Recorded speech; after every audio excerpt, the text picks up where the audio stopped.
Olá, estamos hoje aqui com o Dr. Dauro Doria, da Brasco Enterprises, e vamos falar um pouquinho sobre diversificação de risco. Dauro, fala bem brevemente o que é a Brasco, o que a Brasco faz, qual é a missão da Brasco? A Brasco é uma empresa americana que ela traz empresas do mundo inteiro para países emergentes. Essa é a função da gente, né? E fazer tudo que o empresário precisa de A a Z.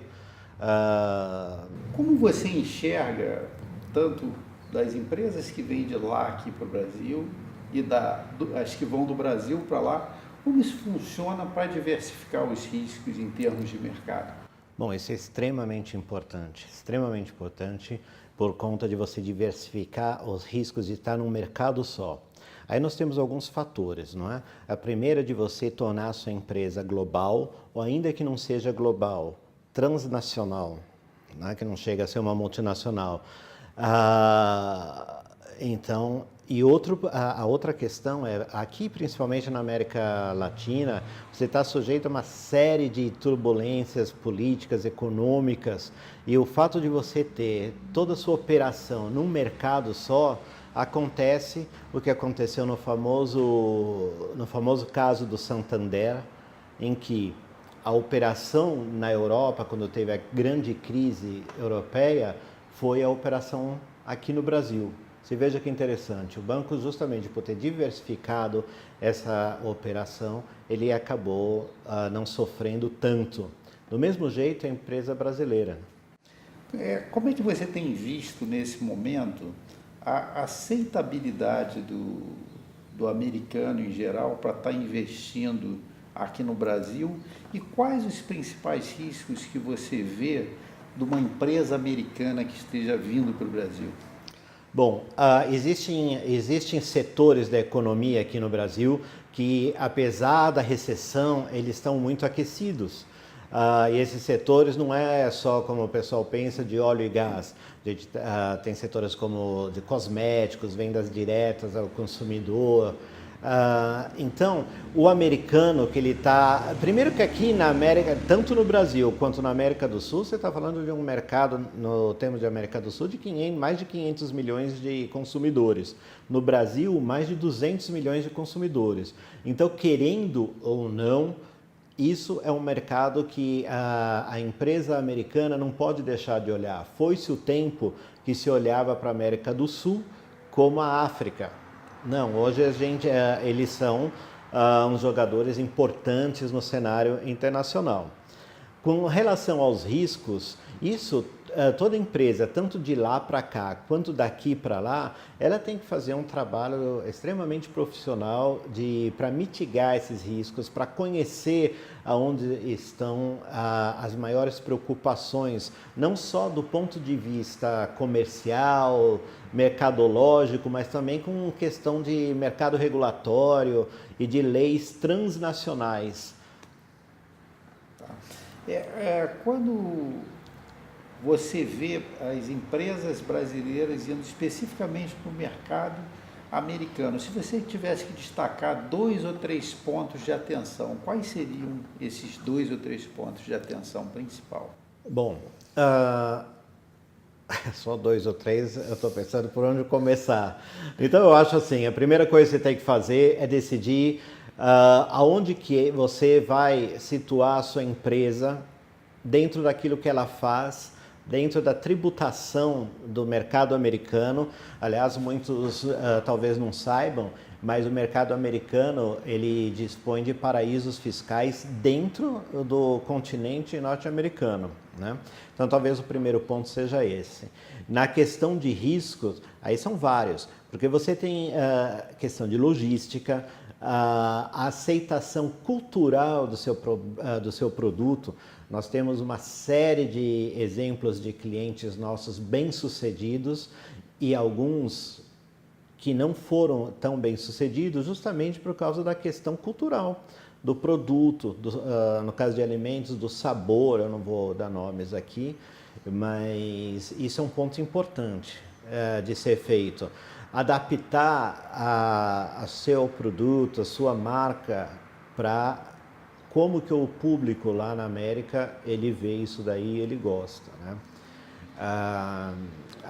Bom, outro ponto de atenção é a questão do risco regulatório, principalmente no que diz respeito aos procedimentos de conformidade, né? Na prática conhecido como compliance, que hoje é uma grande preocupação, né? E para você ter sucesso em qualquer lugar do mundo, é totalmente importante que você siga a legislação local, que você tenha, tanto lá quanto cá, uma postura extremamente profissional e de acordo com a legislação. Quando você compara o compliance nos Estados Unidos, né, as leis anticorrupção com compliance aqui no Brasil, quais os principais diferenças, quais os principais pontos de atenção, principalmente na execução, no dia a dia, no processo punitivo dos dois países? Sim. A lei brasileira, a lei anticorrupção, ela é uma lei bastante moderna, aliás, ela é uma lei recente em comparação com as dos Estados Unidos, e ela impõe uma série de procedimentos que, infelizmente, o empresariado, a maioria do empresariado brasileiro ainda não sabe.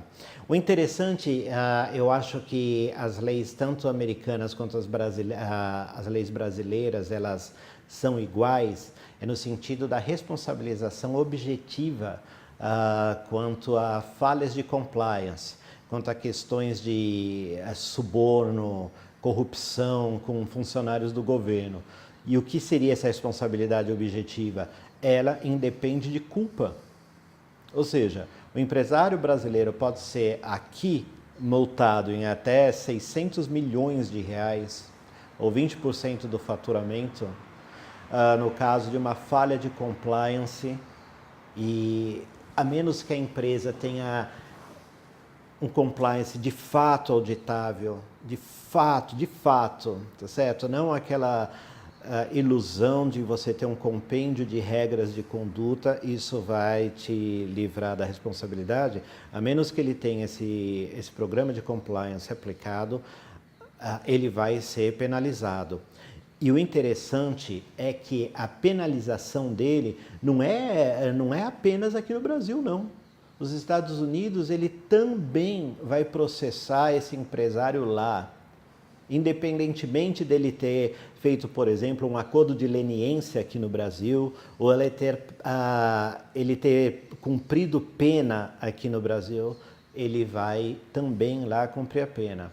E o interessante é, a hora que ele sair do Brasil, ele está sujeito a ser preso. Ao longo desse tempo que você vem operando, tanto com empresas brasileiras indo para lá e vice-versa, quais os principais erros de empresas brasileiras que estão indo para lá e que acaba não dando certo? O que é o mais comum? O principal erro que a gente vê com muita frequência é a empresa achar que aqui no Brasil, por ela estar tendo sucesso, que entrar num mercado estrangeiro é apenas uma questão de iniciar lá. Não. Existe a necessidade de fazer um trabalho extremamente profundo de análise mercadológica, de mitigação de riscos de todas as naturezas, e antes de você fazer a entrada no mercado estrangeiro. Inclusive, e isso é muito importante, a questão cultural. Muito importante. Então, você veja, e o mercado americano é o maior mercado do mundo, de um nível de exigência muito grande em termos de regulação e de qualidade pelo consumidor. E veja, lá nos Estados Unidos, por ser uma federação de estados independentes, então muitas das legislações regulatórias, elas são locais.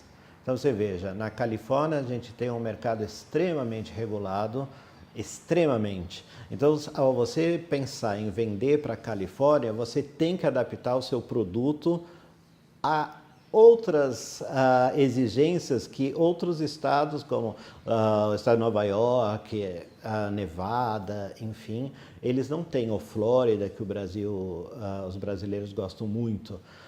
E eu acho que esse é o principal erro. O empresário não ter um apoio local lá nos Estados Unidos. de alguém que possa fazer essa filtro da questão cultural, esse filtro regulatório e simplesmente entrar no mercado olhando apenas para o lado jurídico. Tu consegue ter algum exemplo que te chamou mais atenção dessa questão cultural, da gente sair daqui com uma visão, da empresa brasileira sair daqui com uma visão e lá fora dá totalmente errado? Óbvio, sem falar o nome da empresa, mas você tem algum exemplo mais marcante? Tenho. É difícil a gente dar esse exemplo sem a pessoa que está assistindo já perceber qual é a empresa. Mas há questões culturais sérias com relação ao produto em si e com relação ao preconceito que existe com relação às empresas brasileiras, à reputação que, infelizmente, o Brasil tem com relação à seriedade nos negócios. Então, eu acho que essa é a primeira barreira que você tem que superar. E você tem que firmar o seu produto, de fato, como um produto tão bom quanto o que eles têm lá. A questão cultural também vem muito de atrelar o produto brasileiro ao jeito brasileiro de ser, que, embora ele seja apreciado para questões de turismo, ele não é para questão de negócios. Se você fosse resumir e dar 3 principais recomendações para o empresário brasileiro que está pensando em diversificar o risco, tendo em vista a crise econômica, o tempo ainda de recuperação do país, e ele quisesse diversificar abrindo alguma coisa nos Estados Unidos, quais as 3 principais recomendações que você daria para ele? Em primeiro lugar, esse empresário está tomando uma decisão muito sóbria e certa de diversificar o risco em outros mercados. Se esse empresário pretende tornar a empresa dele, fixar a marca dele como uma empresa global, é fundamental ele estar nos Estados Unidos. Então, em primeiro lugar, eu acho que ele pode começar, ainda que timidamente, ainda que com um pequeno investimento, para ir sentindo o mercado e a partir daí ele ir aumentando. Então, as 3 primeiras recomendações que eu faço para o empresário que vai para lá é: analise, primeiro, contrate alguém que conhece o mercado americano profundamente. Não é só isso. Também contrate aqui no Brasil uma empresa séria que é capaz de fazer as análises de risco e mercadológicas para entrar nos Estados Unidos. E a terceira dica: entrem devagar, a menos que você seja uma empresa já com um porte bem grande e conhecida lá no mercado americano. Geralmente isso acontece com as empresas de commodities, né? E aí você tem a condição sim de lançar seu produto, de ingressar na bolsa de valores. E eu acho que essas são as 3 dicas mais importantes se você pensa em entrar no mercado americano. Tauro, muito obrigado aí, muito ilustrativo esse nosso bate-papo. Tenho certeza que para uma série de empresários que hoje estão pensando em se mover para o mercado americano, foi bastante útil, pelo menos essas principais dicas aí. Sou eu quem agradece, eu espero que eu tenha contribuído com alguma coisa. Muito obrigado.